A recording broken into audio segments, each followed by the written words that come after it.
Podľa výsledkov, ako by si hodnotil sezónu tímovo? Tak raz sme hore, raz sme dole, je to taký rollercoaster, ale z posledných zápasov, okrem toho Vancouveru, môžeme byť spokojní. Zahrali sme pár výborných zápasov, hlavne Edmonton, Calgary, takže vo Vancouveri sme boli už trochu unavení a teraz sa musíme pripraviť dobre na dnešný zápas. Čo by si povedal, v čom to škrípe u vás? Na začiatku sme dávali góly ako tým, samozrejme ja mám 3 góly, takže tam je taká rezerva. No, ako pocitovo sa cítim dobre na lade, trávim dosť času, hrám všetky situácie, šance sú, len to tam nejako nechce padnúť, takže pracujeme na tom. No a momentálne sa stíhame ako tým pomaly a si myslím, že posledné zápasy boli dobré, samozrejme okrem toho Vancouveru. Si z toho trošku nervózny, že máš len 3 góly, alebo podľa toho, ako si hovoril, herne je to v poriadku, tak ťa to netrápi? Nie, vieš čo, nerobím si z toho nejakú hlavu.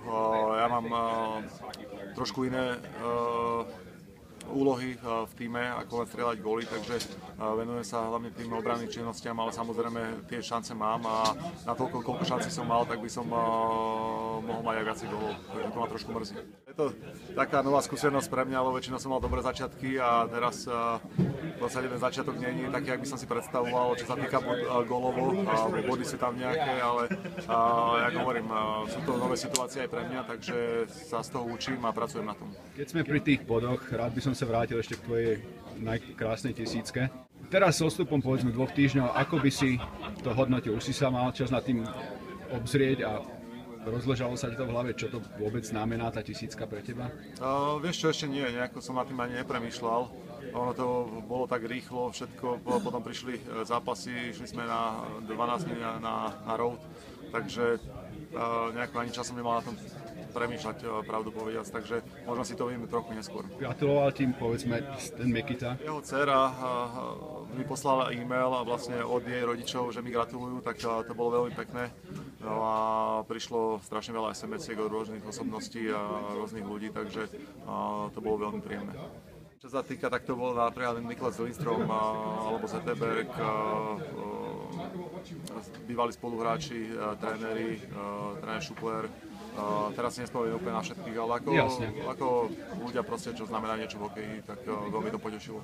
Si hral na druhom, na treťom útoku, teraz si už naspäť v prvom? Tak nehrali sme najlepšie a tréner sa snažil urobiť nejakú chémiu, nájsť nejakú tú iskru medzi tými útokmi a proste to miešal krížom krážom. Aj paradoxne, aj keď sme boli my tretí útok, tak sme hrávali ešte viac ako keď som hral v prvom, takže ono v podstate on tu mieša tie 3 útoky, hrajú non-stop a stále, oslabovky, presilovky hrám stále, takže ono v podstate je to jedno, v ktorom z tých 3 útokov hráš, ale samozrejme, keď hrám s Tavesom, tak s ním som najviac zvyknutý a teraz v posledných zápase sme začali hrať spolu zase, no a ja si myslím, že si rozumieme najlepšie. V tejto sezóne, kto ťa zaujal z najviac mladých slovenských hráčov? Tomáš Tatar si myslím, že začal teraz veľmi dobre, posledný mesiac, by som povedal, alebo 3 týždne, začal strieľať góly a mu to lepí, takže to je vynikajúce a tých hokejistov veľa Slovensko v NHL nemá, takže určite každý gól, alebo keď sa niekomu darí, tak je to len výborné. Hlavne v Európe sa teraz píše a debatuje sa o svetovom pohári hokejovom. Aký je tvoj názor na tú podmienku NHLPA, aby bol spojený tým československý? Tak ja si myslím, že ešte to nie je ukončené. Len sa začalo o tom hovoriť nahlas a to neznamená, že to tak musí byť. Takže ja si myslím, že ešte určite sa bude o tom debatovať a budú všelijaké úvahy. Ja si myslím, že by to bolo také zvláštne hrať s cudzými hráčmi z iných štátov v jednom tíme.